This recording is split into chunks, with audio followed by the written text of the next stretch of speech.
Maravilha, gente. Voltamos aqui para a nossa aula, ainda de alteração do contrato de trabalho. Vamos trabalhar esse assunto, que é um assunto de suma importância a todos vocês. Vamos lá? Ainda falando um pouquinho sobre a alteração do contrato, temos a súmula número 29. Gliber, o que você tem com tal de súmula e OJ, hein?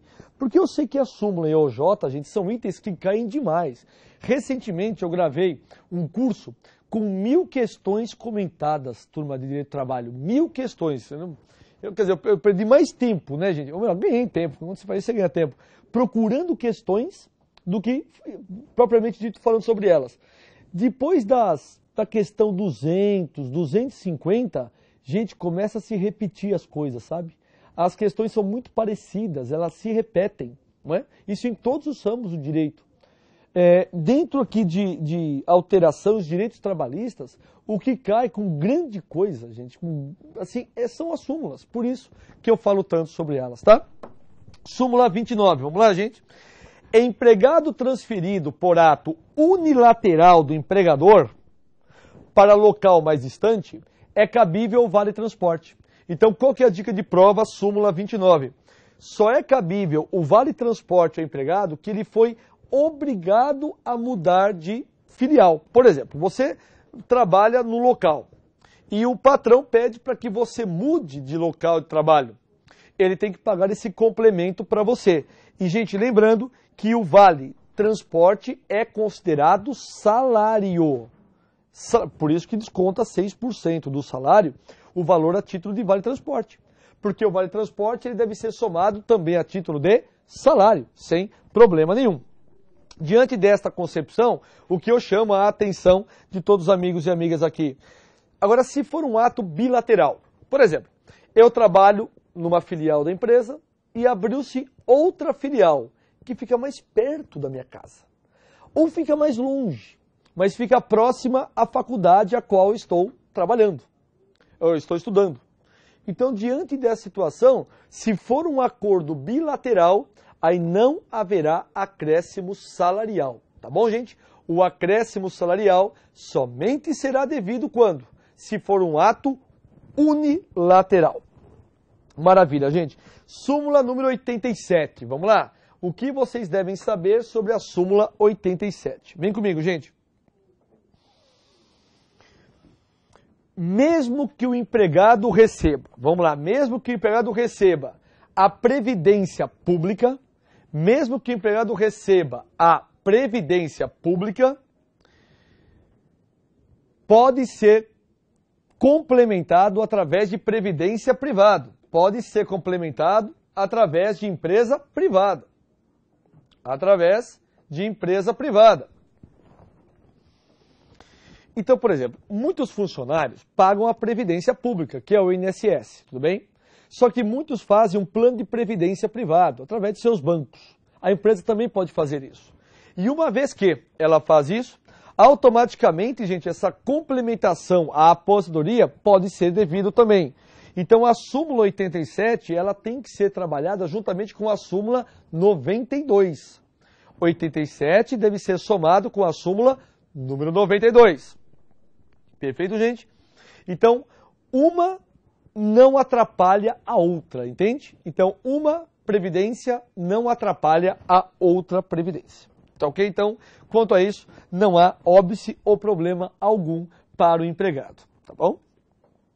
Outro aspecto que também faz importante a vocês aqui, gente. Súmula 152. Tudo isso pode alterar o contrato, tá, gente? Súmula 152. O fato de constar do recibo de pagamento a gratificação, o caráter de liberalidade não basta por si só para excluir a existência de ajuste tácito. O que significa isso, gente? Empregado que recebe a gratificação não é apenas recibo que irá comprovar que realmente ele exerce um cargo diferenciado. Tem que ter outros meios de prova.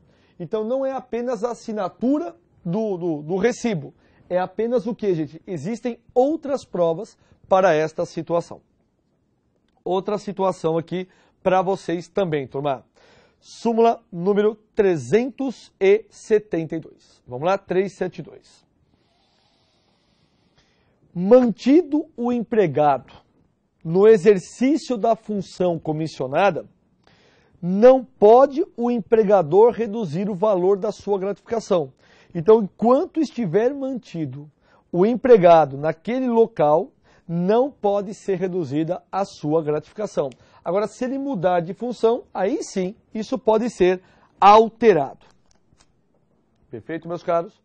Ainda falando sobre esse assunto, gente, essas OJs aqui já são mais complicadas de cair, porque elas falam da Petrobras, então isso não é interessante para nós, a não ser que você vá prestar um concurso para a Petrobras. Aí, claro que esse é um curso específico, tá? Muito mais focado isso para o Rio de Janeiro, tá bom? Artigo 469, vamos lá, gente? É proibido o empregador de transferir o empregado sem a sua concordância. Então, por exemplo, o empregador não pode chegar para o empregado e falar o seguinte: empregador, eu estou abrindo uma filial, por exemplo, no interior de São Paulo, e pedir para você ir. Ninguém pode fazer isso. Ninguém. Exceto, então anotemos isso, gente, se estiver em contrato de trabalho ou se for cargo de confiança. Então anota isso. Contrato de trabalho e cargo de confiança, essas duas situações podem ser transferidos. É claro que nas questões é de que maneira o empregador pode mudar o local de trabalho do empregado? Via de regra, não. A resposta é essa, não. Mas essa cláusula está em contrato. Aí pode. Mas o empregado é cargo de confiança. Aí pode. Entendeu, gente? Aquele contrato que eu assinei, eu nem li, sabe? Porque eu estava precisando tanto de emprego, eu só peguei a caneta e falei, onde que eu assino?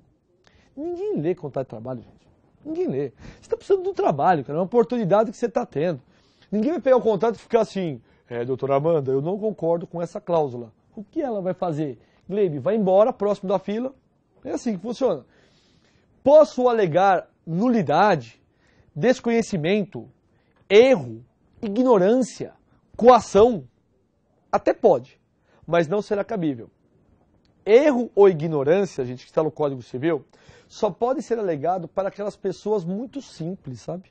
Muito humildes, semi-analfabetos.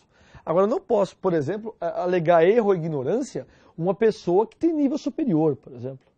No mínimo, ela sabe ler, né? Então, leia. Não, cara, leia o contrato. Eu já vi muito advogado que entrou com a ação alegando erro ou nulidade, ignorância. Aí o juiz olha para o advogado e fala, mas doutor, o senhor não é conhecedor das leis? E o senhor estava falando para mim que assinou um contrato sem ler o contrato? É isso que você está me dizendo? É. Que chato, né? Vamos julgar improcedente essa ação. Vai embora, vai. Vai estudar um pouquinho e, por favor, não assine mais um contrato sem a leitura do mesmo. Tá bom, gente? Outra situação também que eu já vi acontecer. Isso é importante que você saiba para concurso. O empregado trabalhava com parte elétrica. Elétrica, você sabe, gente, é um perigo. Tem que estar com luva, né, gente, com as proteções. Primeiro passo, tem que estar desligado aquele equipamento para que a pessoa possa trabalhar. E a empresa não deu as luvas. E o empregado começou a trabalhar com aquela alta tensão sem proteção, sem luva. Graças a Deus, nada aconteceu. Mas ele entrou com uma ação trabalhista dizendo que durante 3 anos ele trabalhou sem luva, perigando, né, gente, tendo perigo aí de morrer eletrocutado, tal. A juíza falou assim, eu vou julgar apenas improcedente a atuação, viu? Porque eu deveria te condenar à litigância de má-fé. Porque em sã consciência não vale a pena você se arriscar para ganhar um dinheirinho depois. Desse jeito ela disse. Então você, a partir dos próximos trabalhos que você fizer, use o equipamento de proteção individual. E se não tiver, peça as suas contas e procure outro. Porque você não vai ficar se arriscando só porque a empresa não deu.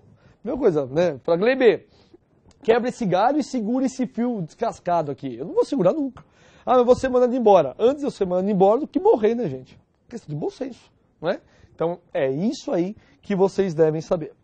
Então o empregado não pode ser transferido, exceto com a concordância dele, ou se tiver contrato, ou ainda se for cargo de confiança. Agora, uma perguntinha para você. A doutora Amanda trabalha aqui em São Paulo e abriu uma filial do Jornal dos Concursos, fictício isso, tá, gente? Mas é só um exemplo.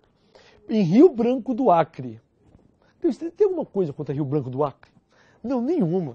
Eu só digo pela distância, sabe, gente? Só por isso. Mas deixa eu mudar para dizer que eu estou encarqueirando aí com a Rio Branco do Acre. Vai para Fortaleza, no Ceará. Tudo bem? Então foi para lá. A Amanda foi transferida lá para Fortaleza, no Ceará. Ela terá alguma estabilidade? Ou ela chegando no Ceará, a partir do momento que ela descer do ônibus, eu já mando ela embora? Olha que interessante. Anota.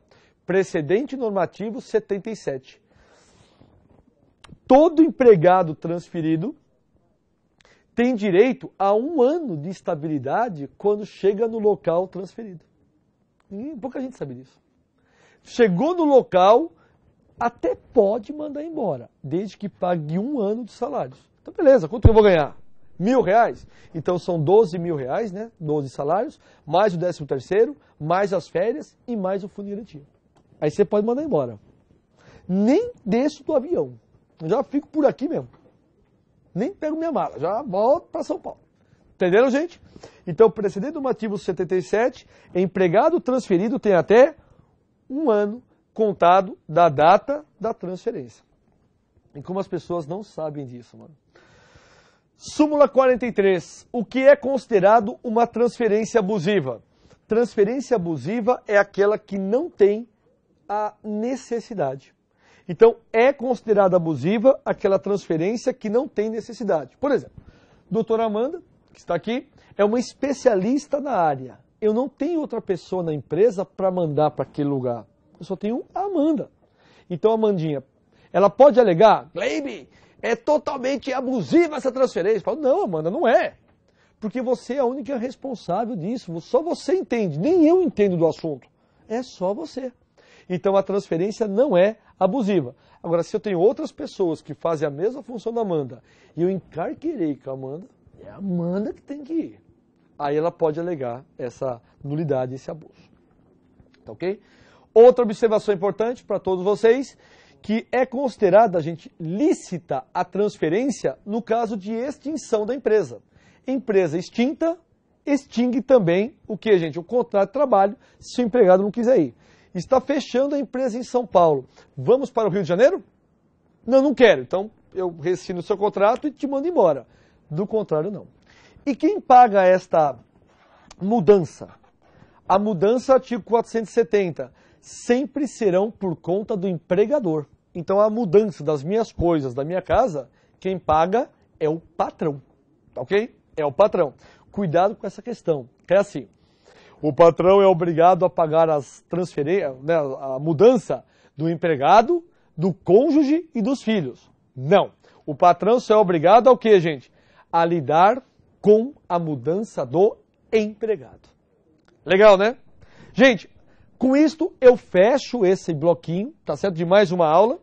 Nossa próxima aula eu vou falar sobre a suspensão e interrupção do contrato de trabalho, que é a partir do artigo 471. Então, nossa próxima aula é suspensão e interrupção. Mais uma vez, obrigado e continue estudando. Tchau, gente. Abraço.